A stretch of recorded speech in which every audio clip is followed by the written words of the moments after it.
Good morning student. हम पढ़ रहे थे हमारे क्लास 12th की एग्रीकल्चर बायो, जिसमें अपना लेसन चल रहा था पादप रोग विज्ञान प्लांट पैथोलॉजी में, जिसमें अपन ने कल के वीडियो में जीवाणुओं के बारे में, विभिन्न प्रकार के जीवाणुओं के बारे में पढ़ा था। ठीक है, और आज अपन शुरू करते हैं हमारे रोग फैलाने वाला जो अगला प्रकार है वो है वायरॉइड्स। ठीक है, सर्वप्रथम डायनर टी.ओ. डायनर ने वायरॉइड की खोज कर बताया कि आलू का तरकू कंद रोग वायरॉइड द्वारा उत्पन्न होता है, और उन्होंने वायरॉइड शब्द दिया था। वायरॉइड का अर्थ वायरस जैसा। ठीक है, सबसे पहले डायनर ने बताया था आलू का तरकू कंद रोग में, ठीक है, कि वायरॉइड द्वारा उत्पन्न होता है, ये वायरॉइड द्वारा उत्पन्न होता है। ठीक है, और ये वायरॉइड नाम भी किसने दिया था? डायनर ने ही दिया था। ठीक है, और डायनर वायरॉइड का अर्थ क्या होता है? वायरस जैसा, यानी ये वायरस जैसा होता है। ठीक है, परिभाषा देखिए इसकी, अति सूक्ष्म वृत्ताकार सहसंयोजक रूप से बंद, अति सूक्ष्म वृत्ताकार वर्त के आकार का सहसंयोजक रूप से बंद, निम्न अणुभार वाले, अणुभार निम्न होता, एकल सूत्रीय नग्न राइबोन्यूक्लिक अम्ल के कण जो पौधों के संक्रमण करके रोग उत्पन्न करते हैं, उन्हें वायरॉइड कहते हैं। उन्हें क्या कहते हैं?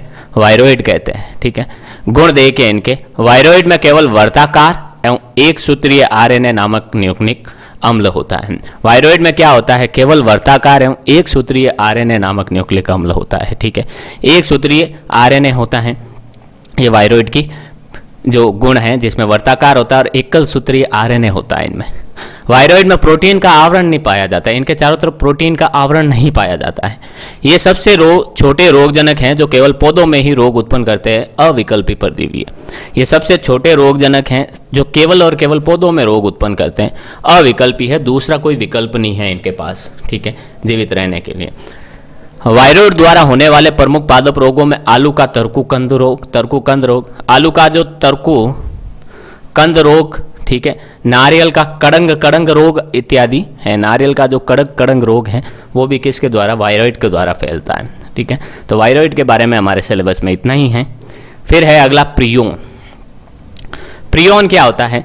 सन 1982 में एसपी प्रिजनर, 1982 में क्या होता है? एसपी प्रिजनर ने भेड़ व बकरी के स्क्रैप रोग में संक्रमणकारी प्रोटीन कण की खोज कर प्रियोन नाम रखा। ठीक है, भेड़ व बकरी का जो स्क्रैप रोग होता है में संक्रमणकारी यानी संक्रमण फैलाने वाला रोग फैलाने वाले प्रोटीन कण की खोज की, और उसका नाम क्या रखा? प्रियोन ने। किसने रखा? प्रिजनर ने 1982 में इसकी खोज की।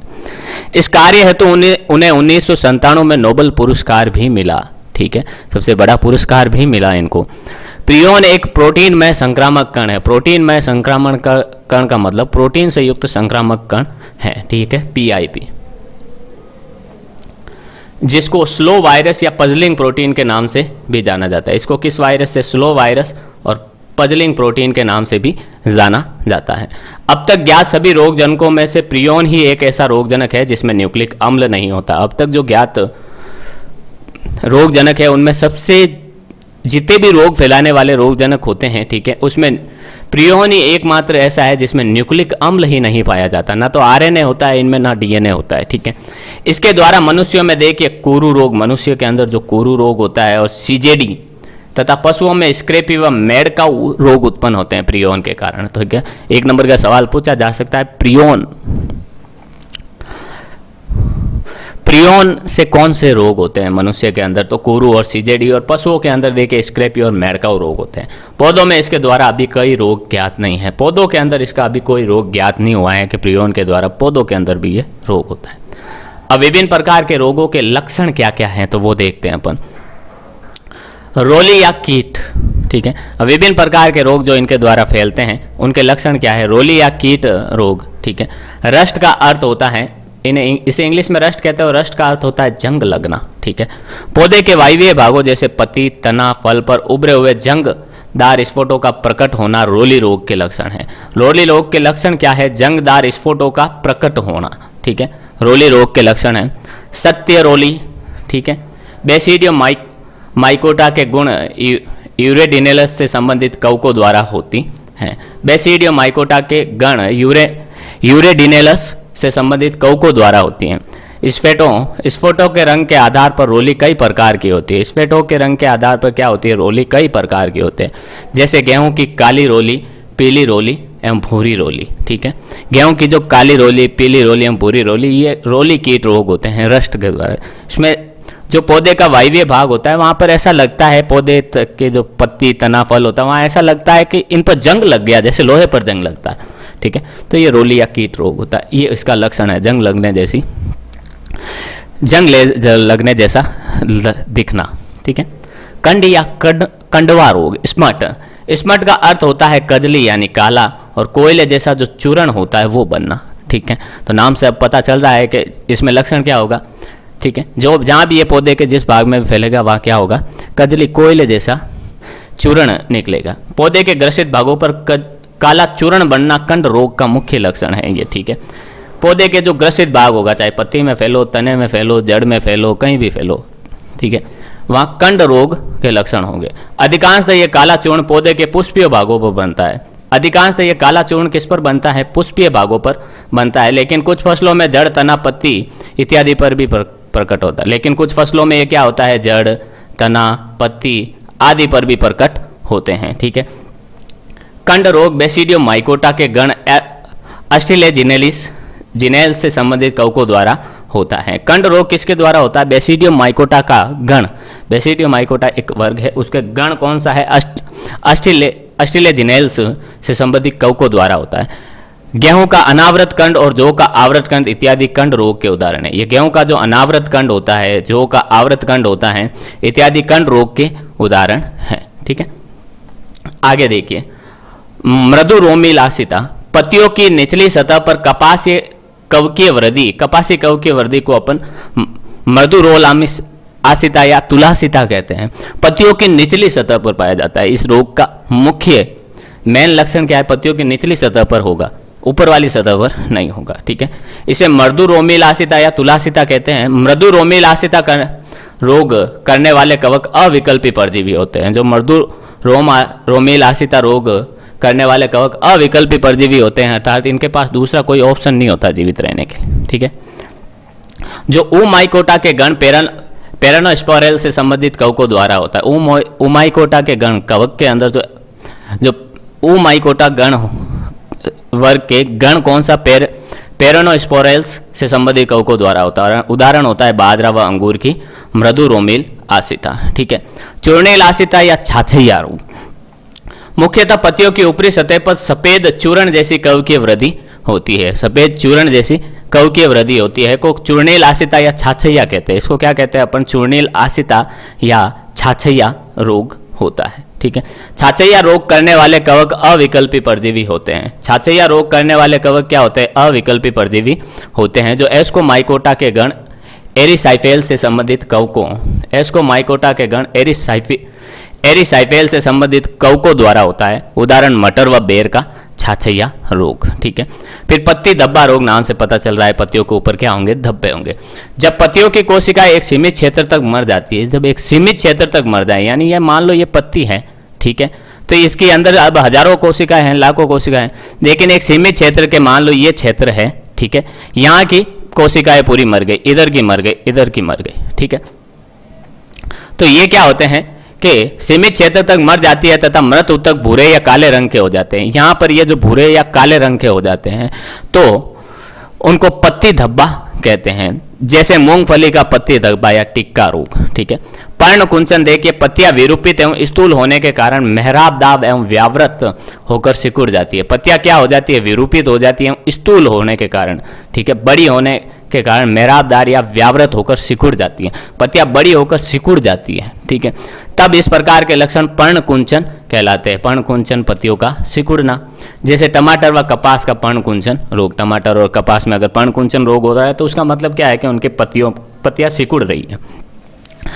उल्टा सूखा या शीर्षारंभी सूखा, जब पौधों या वृक्ष चोटी से शुरू होकर नीचे की तरफ सूखता हुआ आता है तब उसे उल्टा सूखा कहते हैं। चोटी से लेकर, यानी वृक्ष की चोटी कौन सी है, उनकी पत्तियां, वहां से लेकर धीरे धीरे क्या होता है, सूखता जाता है और फिर वो जड़ों तक सूख जाता है। ठीक है, इसे उल्टा सूखा कहते हैं, उल्टा सूखना। ठीक है, जैसे मिर्च व नींबू का उल्टा सूखा रोग। अंगमारी या झुलसा, ब्लाइट, ब्लाइट शब्द का अर्थ झुलसना या जली आकृति से है। झुलसना यानी जले जैसा लगना, ठीक है, जैसे जल गया हो, पौधे के अंगों जैसे पत्ती, पुष्प, तना की सामान्य एवं शीघ्र मृत्यु होना अंगमारी या झुलसा कहलाता है। पौधे की जो पत्ती, पुष्प या तना का सामान्य एवं शीघ्र, सामान्यता और बहुत ही जल्दी जल्दी क्या होना, मर जाना, ठीक है, वो क्या कहलाता है, अंगमारी या झुलसा कहलाता है। उदाहरण आलू टमाटर की अगेती या पछेती अंगमारी, आलू टमाटर की अगेती या पछेती अंगमारी, ठीक है। फिर देखिए आर्द्र पतन या आर्द्र गलन, मृदा सतह के समीप नवजात अर्थात छोटे कोमल पौधों का तना गलना, जमीन पर गिरना आर्द्र गलन के लक्षण है, ठीक है। ये सब आर्द्र गलन के लक्षण है। टमाटर व मिर्च का आर्द्र गलन रोग जैसे, ठीक है, जैसे नवजात तथा छोटे कोमल पौधों का तना गल जाना, जमीन पर नीचे गिर जाना, उनका आर्द्र गलन के लक्षण होते हैं। गलन या विगलन या सड़न, कवक एवं जीवाणुओं के संक्रमण से पौधे के कोमल ऊतकों का विघटन, मुलायम एवं बदरंग होना गलन कहलाता है। जीवाणुओं के संक्रमण से, कवक या जीवाणुओं के संक्रमण से पौधे का जो कोमल भाग होता है, उनके जो कोमल ऊतक हो गए वो टूट कर मुलायम होकर एवं बदरंग हो जाते हैं, कोई उनका रंग नहीं होता है, ठीक है, इसे अपन गलन कहते हैं। पादप अंगों पर आक्रमण के आधार पर सड़न कई प्रकार की हो सकती है। पादप अंगों पर आक्रमण के आधार पर सड़न कई प्रकार की हो सकती है, जैसे जड़ का गलना, ठीक है, फल का गलना, तना गलना आदि, ठीक है। मलानी या उगटा या मुरझान विल्ट, मलानी उगटा या मुरझान विल्ट रोग, ठीक है। पौधे के भागों का शिथिल होकर मुरझाना तथा अचानक सूख जाना मलानी या उगटा कहलाता है। पौधे के जो भाग होते हैं उनका शिथिल, कमजोर होकर अचानक मुरझा जाना, अचानक सूख जाना क्या कहलाता है, मलानी या उगटा रोग कहते हैं। पौधे में पानी की कमी से पौधा मुरझा जाता है। पौधे में अंदर अगर पानी की कमी हो जाए तो पौधा मुरझा जाता है, जिससे पीछे मूल तंत्र की सती व जल संवहन वाहिनियों की आंशिक मुंहबंदी इत्यादि या रोगजनक द्वारा स्रावित जहरीले पदार्थ इत्यादि मलानी के कारण हो सकते हैं, ठीक है। अब पानी की कमी से कैसे मुरझा सकता है, इसके पानी की कमी कैसे हो सकती है, तो पीछे जो मूल तंत्र की सती यानी मूल तंत्र खराब हो जाए, जड़ों का जो तंत्र खराब हो जाए, जल संवहन वाहिनियों की आंशिक मुंहबंदी हो जाए, जो जल संवहन वाहिनियां होती हैं, जाइलम की जो नलिकाएं होती हैं, उनकी आंशिक मुंहबंदी यानी वो सही तरीके से पानी का प्रवाह ना कर पाए, आदि बंद हो जाए, ठीक है। या रोगजनक द्वारा जो जहरीला पदार्थ होता है उसके कारण मलानी हो सकते हैं। उदाहरण अरहर व कपास का मलानी रोग, उदाहरण क्या होता है, अरहर व कपास का मलानी रोग, ठीक है। चितेरी या मोज़ेक, सामान्य हरे उत्तकों के साथ साथ हल्के हरे या पीले धब्बों का अनियमित रूप से बिखरे हुए होना मोज़ेक कहलाता है, ठीक है। सामान्य हरे उत्तकों के साथ साथ हल्के हरे या पीले धब्बों का अनियमित रूप से बिखरे हुए होना मोज़ेक कहलाता है, ठीक है। तंबाकू का मोज़ेक रोग, ठीक है। फिर है फाइलोडी, पुष्पीय भागों का पत्ती सदृश्य संरचना में परिवर्तन फाइलोडी कहलाता है। पुष्पीय भागों का पत्ती सदृश्य संरचना क्या कहलाता है, परिवर्तन फाइलोडी कहलाता है। उदाहरण तिल का फाइलोडी रोग, ठीक है। स्केब, पौधे के अंगों पर खुरदरा एवं पपड़ी सदृश्य रोगग्रस्त इसके क्षेत्र को स्केब कहते हैं। पौधे के अंगों पर खुरदरा एवं पपड़ी सदृश्य रोगग्रस्त क्षेत्र क्या कहलाता है, स्केब कहलाता है। खुरदरा भाग हो जाता है कोई अंग, ठीक है, पपड़ी जैसी उनमें आने लगती हैं, ऊपर पपड़ी बनने लगती है, तो इस रोग को अपन स्केब रोग कहते हैं। सेब के अंदर स्केब रोग, ठीक है। पादप रोग प्रबंधन के सामान्य सिद्धांत क्या है, तो ये विभिन्न प्रकार के रोग हो गए पीछे, और उनके रोगजनकों के बारे में अपन ने पढ़ लिया, विभिन्न प्रकार के रोगों के सामान्य लक्षण भी अपन ने पढ़ लिया। अब इन रोगों के जो प्रबंधन के सामान्य सिद्धांत क्या है, general principle of plant tissue disease management, विभिन्न रोगजनकों द्वारा उत्पन्न पादप रोगों का किफायती नियंत्रण करना पादप रोग विज्ञान का प्रमुख उद्देश्य है, ठीक है। विभिन्न रोगजनकों द्वारा उत्पन्न पादप रोगों का किफायती नियंत्रण करना पादप रोग विज्ञान का प्रमुख उद्देश्य है। जो भी रोगजनकों द्वारा रोग उत्पन्न हो रहे हैं उनका किफायती नियंत्रण करना, यानी नियंत्रण भी करना और हमें उनसे कोई नुकसान भी ना हो, ठीक है, साइड इफेक्ट भी ना हो, तो इस प्रकार से नियंत्रण करना ये मुख्य उद्देश्य है पादप रोग विज्ञान का। रोगों को उत्पन्न होने से रोकना, पहले तो रोगों को उत्पन्न होने से ही रोकना, रोग फैलाने वाले रोगजनकों के भागों की संख्या को कम करना, ठीक है, जो रोग फैलाते हैं रोगजनक उनके भागों की संख्या को भी कम करना, तथा रोगों द्वारा होने वाले नुकसान को कम करने वाले सभी रोकथाम के उपायों को रोग नियंत्रण उपायों के नाम से जाना जाता है। पहले तो रोग होने से ही रोकना, उत्पन्न होने से, ठीक है। दूसरी चीज कहता है फैलाने वाले भागों की संख्या को कम करना, जो भी रोगजनक होते हैं उनकी संख्या को कम करना, ठीक है। और रोगों द्वारा होने वाले नुकसान को कम करना, ये सब रोग नियंत्रण उपायों में आते हैं, ठीक है। लेकिन नियंत्रण शब्द अंतिम स्थिति का भाव उत्पन्न करता है, अर्थात जैसे किसी समस्या का अंत हो गया हो। लेकिन जो नियंत्रण शब्द होता है वो क्या करता है, एक अंतिम स्थिति का भाव उत्पन्न करता है। ऐसा लगता है अंतिम है कि बस अब तो रोग खत्म ही हो गया, ठीक है। जबकि वास्तव में पादप रोग पूरी तरह समाप्त नहीं हो पाते। पादप रोग कभी भी पूरी तरह समाप्त नहीं हो पाते हैं, ठीक है। अतः रोग नियंत्रण शब्द के इस स्थान पर रोग प्रबंधन शब्द का प्रयोग करना वास्तव में उपयुक्त एवं तर्क संगत है। रोग नियंत्रण की जगह अपन को नियंत्रण की जगह प्रबंधन शब्द उत्पन्न करना चाहिए, क्योंकि नियंत्रण एक ऐसा भाव देता है कि रोग बिल्कुल ही खत्म हो गया, लेकिन पादपों के अंदर कभी भी रोग खत्म नहीं होता। जैसे कैंसर होता है, कैंसर अगर मनुष्य में हुआ है, कहीं पर भी हुआ है, ठीक है, हाथ पर हो गया है, तो अपन उसका ऑपरेशन करके उस गांठ को बाहर निकाल देते हैं। लेकिन पीछे वो कभी और सोचते हैं कि कैंसर खत्म हो गया, हमें अब कैंसर नहीं है। नहीं, ऐसा कुछ नहीं होता। कैंसर है आपको, ठीक है, क्योंकि वो कोशिकाएं फिर धीरे धीरे अपनी, एक भी अगर कोशिका अंदर है और रह जाती है हर बार, ठीक है, शल्य क्रिया में, तो वो क्या करती है, कोशिकाएं फिर से अपना विभाजन करती है और धीरे धीरे गांठ बनती है और 2-4 साल में फिर से हमें वो कैंसर की समस्या होने लगती है, ठीक है। इसलिए नियंत्रण की जगह अपन को क्या करना चाहिए, प्रबंधन का उपयोग करते हैं, ठीक है। दूसरी ओर प्रबंधन शब्द एक निरंतर चलने वाली प्रक्रिया की धारणा को प्रतिपादित करता है। तो नियंत्रण की जगह प्रबंधन का उपयोग करें, और प्रबंधन एक ऐसी चीज है जो हमें बताता है कि ये निरंतर चलने वाली प्रक्रिया को बताता है कि निरंतर चलेगा। प्रबंधन का मतलब निरंतर चलने वाली प्रक्रिया है, ठीक है। प्रबंध केवल रोग जनकों के उन्मूलन के सिद्धांत पर ही आधारित नहीं है, यह सिर्फ रोग जनकों को खत्म करने के सिद्धांत पर ही आधारित नहीं है, ठीक है, अपितु रोगों द्वारा होने वाली क्षति को कम करने या इसको एक आर्थिक हानि स्तर से नीचे रखने या इस स्तर से ऊपर रोग के उत्पन्न होने को कम करने के सिद्धांत पर भी आधारित है। ये रोगों द्वारा होने वाली क्षति को भी कम करता है, ठीक है।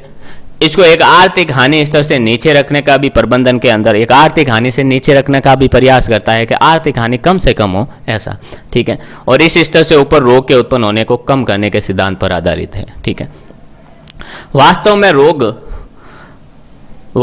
रोग प्रबंधन फसलों के उत्पादन में निरंतर समायोजन की आवश्यकता का सुझाव देता है। रोग प्रबंधन क्या बताता है कि निरंतर उत्पादन में जो निरंतर समायोजन किया जाता है, ठीक है, उस पर सुझाव देता है। अतः रोग नियंत्रण शब्द के स्थान पर रोग प्रबंधन शब्द का प्रयोग तर्क संगत है, ठीक है।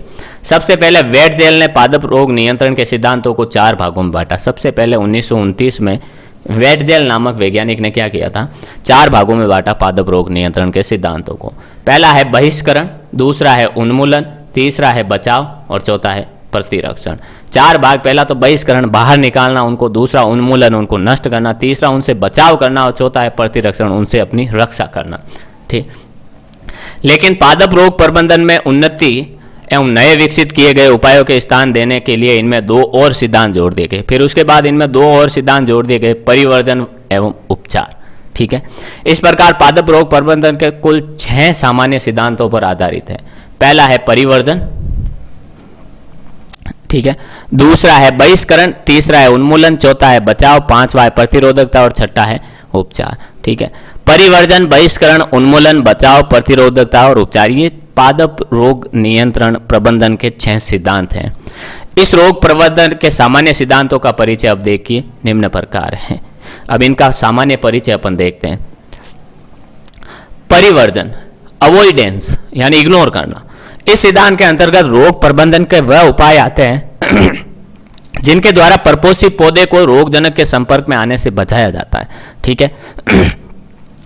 इनमें क्या होता है, परपोषी पौधों को रोगजनक के संपर्क में आने से ही बचाया जाता है, कि संपर्क में ही नहीं आए। रोगजनक यानी रोग फैलाने वाले जो कीट होते हैं, ठीक है, वायरस होते हैं, जीवाणु होते हैं, वो पौधे के संपर्क में ही ना आए।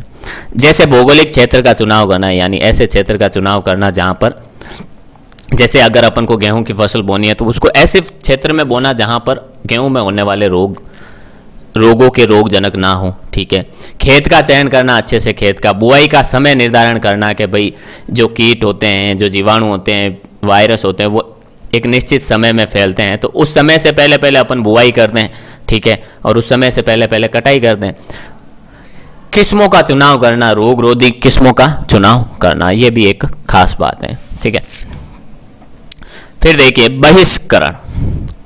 बहिष्करण इस सिद्धांत के अंतर्गत वह उपाय आते हैं जिनके द्वारा किसी बाह्य रोग को नए क्षेत्र में प्रवेश करने या विस्थापित होने से रोका जाता है जहां यह पहले से विद्यमान नहीं है। ठीक है, बहिष्करण में क्या करते हैं अपन, रोग को फैलने से रोकते हैं, सिंपल सी बात में। ठीक है, यानी ऐसे क्षेत्र में जाने से रोकते हैं, संक्रमण से रोकते हैं जहां ये रोग नहीं है। ठीक है, रोग जनक के बहिष्करण के उपायों में पादप संगरोध, बहिष्करण के लिए पादप संगरोध, प्लांट क्वारंटाइन, बीज प्रमाणीकरण, फसल निरीक्षण, रोग जनक मुक्त रोपण सामग्री इत्यादि उपयोग में आते हैं। ठीक है, फिर देखिए पादप संगरोध, प्लांट क्वारंटाइन, नए क्षेत्रों में पादप नाशक जीवों एवं रोगों को स्थापित होने में विलंब के लिए या बहिष्करण, फैलाव या निरोध के उद्देश्य से कृषि वस्तुओं के आवागमन पर कानूनी प्रतिबंध संगरोध कहलाता है, पादप संगरोध कहलाता है। जो नए क्षेत्रों में क्या होता है, पादप नाशक जीवों, रोगों को स्थापित होने में विलंब के लिए, ठीक है, या बहिष्करण के लिए, फैलाव एवं निरोध के उद्देश्य से कृषि वस्तुओं के आवागमन पर कानूनी प्रतिबंध पादप संगरोध कहलाता है। ठीक है, प्लांट क्वारंटाइन, जैसे अपन को कोरोना अगर है तो हमें 14 दिन का क्वारंटाइन किया जाता है, वैसे प्लांट को भी क्या करते हैं अपन, कहीं बाहर से आकर लगाते हैं एक नए क्षेत्र में तो उनको पहले क्वारंटाइन किया जाता है। जो भी बाहर से कृषि के उपकरण भी आ रहे हैं तो उनको भी पहले क्वारंटाइन किया जाता है, यानी उनको संगरोध, रोगों से मुक्त किया जाता है। पादप संगरोध के महत्व को ध्यान में रखते हुए सन 1914 में भारत सरकार द्वारा विनाशी कीट एवं नाशक जीव अधिनियम DIP एक्ट पारित किया गया। अब संगरोध को ध्यान में रखते हुए इस संगरोध के महत्व को ध्यान में रखते हुए भारत सरकार ने क्या किया, विनाशी कीट एवं नाशक जीव अधिनियम, अंडरलाइन करना, कब किया था, 1914 में एक कानून बनाया। इस अधिनियम के तहत भारत में विदेशों से तथा देश के अंदर एक राज्य से दूसरे राज्य में विभिन्न पादप व पादप सामग्री के आयात को प्रतिबंधित किया जाता है। ठीक है, इस एक्ट के अंदर, इस कानून के अंदर क्या किया जाता है, पादप व पादप सामग्री को दूसरे देशों से लाना और एक राज्य से दूसरे राज्य में ले जाने को प्रतिबंध लगाया जाता है ताकि संभावित हानिकारक कीट, विदेशी कीट, रोगजनक एवं अन्य नाशक जीवों के भारत में प्रवेश करने और आंतरिक फैलाव के विरुद्ध उपयुक्त उपायों को अपनाकर भविष्य के संकट से बचा जा सके। ठीक है, इसलिए करते हैं प्रतिबंध क्योंकि विदेशों से आने वाले जो विदेशी रोग हैं फिर उनके राज्य से राज्य में फैलने, एक राज्य से दूसरे राज्य फैलने पर प्रभावी नियंत्रण कर सके अपन, जिससे भविष्य में आने वाला संकट से बचा जा सके। अंतर्राष्ट्रीय स्तर पर भारत में गन्ने की फिजी, ऑस्ट्रेलिया, फिलीपींस इत्यादि देशों से मंगवाने पर प्रतिबंध है। अंतर्राष्ट्रीय स्तर पर देखिए, अंडरलाइन करना, अंतर्राष्ट्रीय स्तर पर भारत में देखिए गन्ने की जो फिजी किस्म है, ठीक है, वो ऑस्ट्रेलिया, फिलीपींस इत्यादि देशों से मंगवाने पर क्या है, पूरा प्रतिबंध है। ठीक है, इसी प्रकार घरेलू पादप संगरोध के तहत, अब घरेलू पादप घर के अंदर, घर में उगने वाले, हमारे देश में उगने वाले पादप संगरोध कैसे किए जा सकते हैं, पौधों का, आलू के कंदों को आलू के मस्सा के डर से, दार्जिलिंग से, ठीक है, यानी आलू के कंदों को, आलू का जो मस्सा रोग होता है, ठीक है, ना फैल जाए इसलिए उसको डर से दार्जिलिंग यानी पश्चिमी बंगाल से मंगाने पर प्रतिबंध है। आलू के स्वर्णिम सूत्रकृमि के डर से आलू के कंदों को नीलगिरी से अन्य राज्यों में लाने ले जाने में प्रतिबंध है। ठीक है, उसी प्रकार आलू के कंदों में जो सूत्रकृमि, स्वर्णिम सूत्रकृमि, गोल्डन निमेटोड्स ऑफ पोटैटो, ठीक है, इस सूत्रकृमि रोग के आलूओं को नीलगिरी में ये सबसे ज़्यादा होता है, इसलिए नीलगिरी से इन पादपों को अन्य जगह ले जाने में क्या है, प्रतिबंध है पूरा। इसी प्रकार केले का शीर्ष गुच्छ रोग के कारण, केले को क्या करते हैं, केले का शीर्ष गुच्छ रोग के कारण केले के पौधे को सभी भागों पर असम, केरल, उड़ीसा, बिहार एवं पश्चिम बंगाल से अन्य सभी राज्यों में ले जाना वर्जित है। यानी असम, केरल, उड़ीसा, वहाँ पर ये केले का शीर्ष रोग ज़्यादा पाया जाता है, इसलिए वहाँ से पश्चिम बंगाल से अन्य सभी राज्यों में ले जाना बहुत कड़ा प्रतिबंध है। ठीक है, वर्जित कर रखा है, बिल्कुल मना ही है, ताकि ये रोग जहाँ पहले से अनुपस्थित है वहाँ जाकर तबाही ना मचाए, ताकि ये रोग क्या है, जहाँ पर पहले से है भी नहीं वहाँ जाकर अगर आयात करेंगे ऐसी जगह पर, जहाँ पर, ऐसे देश में, ऐसे राज्य में, जहाँ पर, ऐसे जिले में जहाँ पर ये रोग नहीं है पहले से, तो वहाँ जाकर ये तबाही ना मचाए, इसलिए बैन कर दिया प्रतिबंध। फिर देखिए उन्मूलन, उन्मूलन क्या होता है, देखिए उन्मूलन, इरेडिकेशन, इस सिद्धांत के अंतर्गत वह उपाय आते हैं जिनके द्वारा किसी क्षेत्र में रोगजनक के स्थापित हो जाने के बाद उसको क्षेत्र से हटाया जाता है। ठीक है, इस सिद्धांत के अंतर्गत कौन से वह उपाय आते हैं जिनके द्वारा किसी क्षेत्र में अगर रोगजनक स्थापित हो गया, रोग फैल गया है, तो उसको उस क्षेत्र से हटाया जाता है, उस रोगजनक को, फैले हुए रोग को हटाया जाता है। जैसे कर्षण विधि द्वारा निराई गुड़ाई करके, भौतिक विधियाँ हैं इनमें निराई गुड़ाई, जैविक विधियाँ हैं, रासायनिक विधियाँ, दवाइयों का छिड़काव, जो कीटनाशी होते हैं, ठीक है, उनका छिड़काव, जो प्राकृतिक शत्रु है उनके द्वारा नियंत्रण, ऐसा क्या। फिर है रक्षण और बचाव।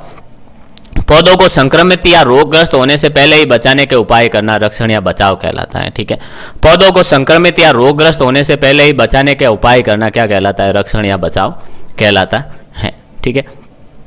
जैसे बीजों को उपचारित करना, रासायनिक छिड़काव या बुरकाव करना, वातावरणीय बदलाव के द्वारा जैसे बुआई व कटाई के समय बदलाव करना, पौध घरों के पर्यावरण में बदलाव करना, ये सब रक्षण और बचाव के उपाय हैं। बुआई व कटाई के समय में बदलाव करना, ताकि बुआई उनके रोगों के परिपक्व होने से पहले ही क्या हो जाए, अपनी बुआई हो जाए और अपना परिपक्व फसल बढ़िया सी परिपक्व हो जाए, ठीक है।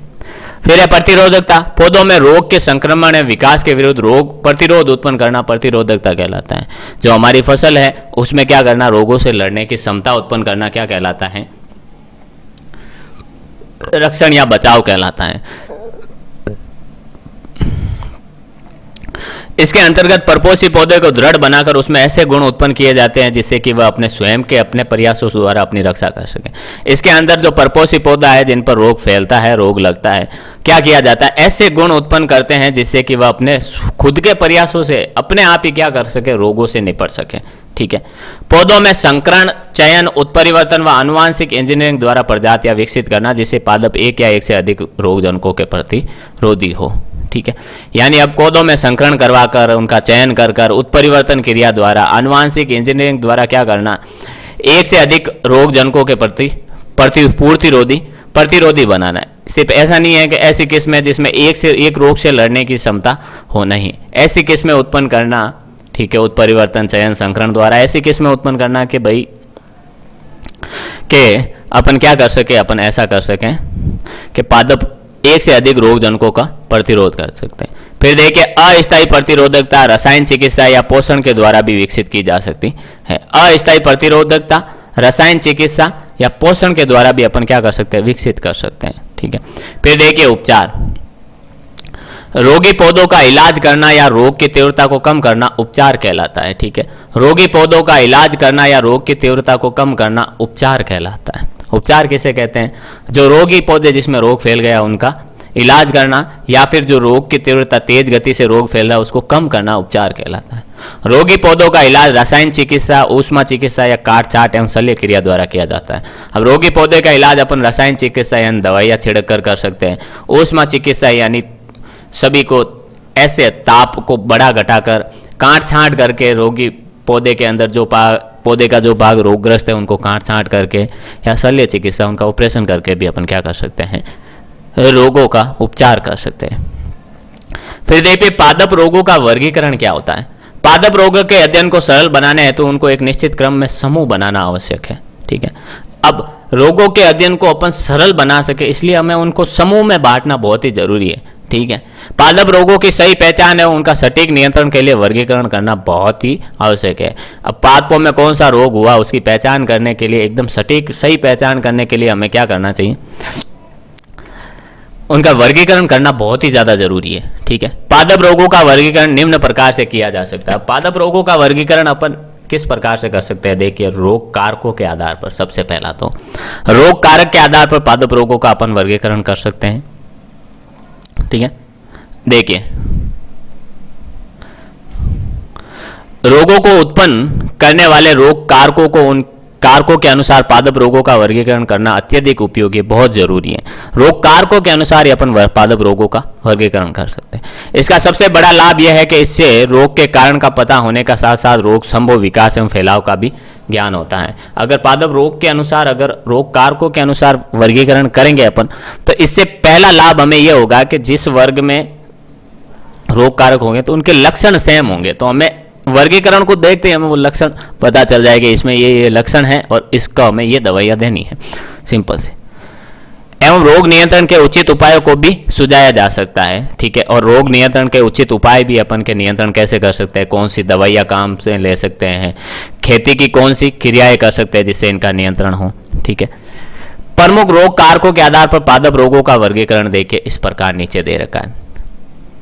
अब रोग कारक को देखिए जीवित रोग कारकों द्वारा, मध्य जीवित रोग कारकों यानी जो बाहर जो क्या होते हैं, परपोषी पौधे के, परपोषी जीव के बाहर तो होते हैं निर्जीव और उनके अंदर जाते सजीव हो जाते हैं, और अजीवित कारक, जो अजीवित कारक हैं उनके द्वारा। अब जीवित रोग जनकों द्वारा देखिए, कवकों द्वारा उत्पन्न रोग जैसे गेहूं या रोली रोग, ठीक है, ऐसे अपन उनका वर्गीकरण कर सकते हैं रोग का।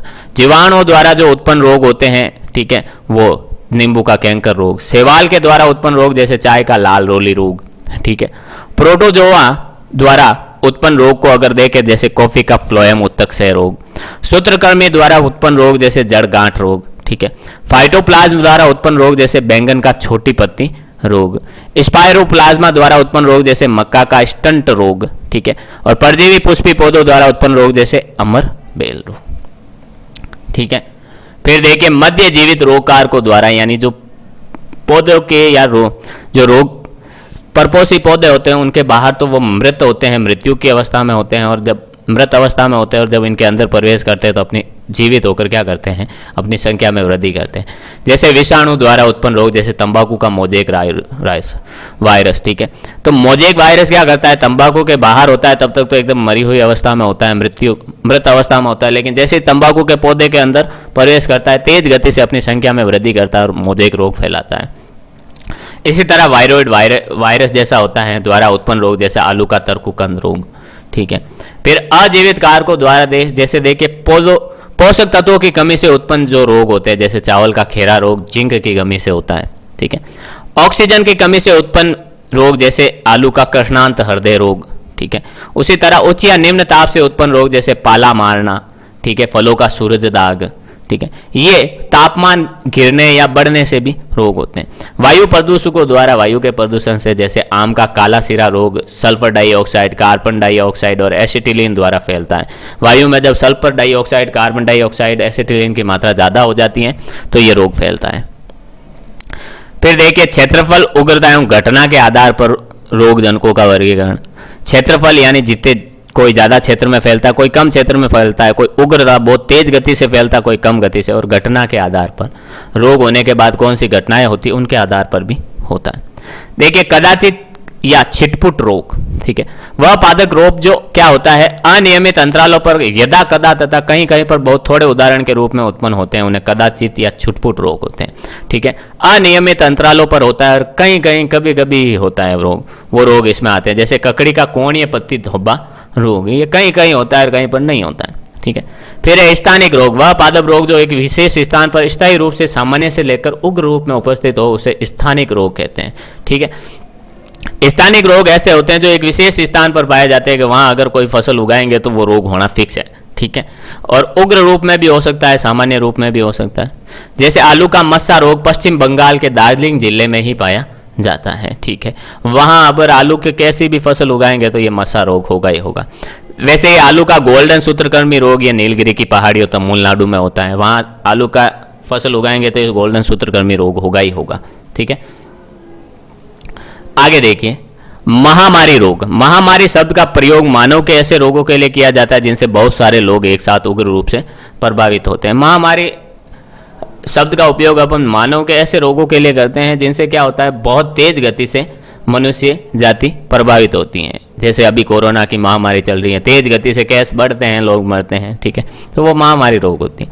लेकिन पौधों में ऐसे रोगों को पादप महामारी तथा पशुओं में पशु महामारी के नाम से जाना जाता है। पादप के पौधों के अंदर पादप महामारी और पशुओं के अंदर पशु महामारी के नाम से जाना जाता है। वह रोग जो विस्तृत एवं विनाशकारी रूप से एक बड़े क्षेत्र की फसल पर कभी कभी या कुछ अंतराल बाद प्रकट होता है, फसल को बहुत अधिक हानि पहुंचाता है, पादप महामारी कहलाता है।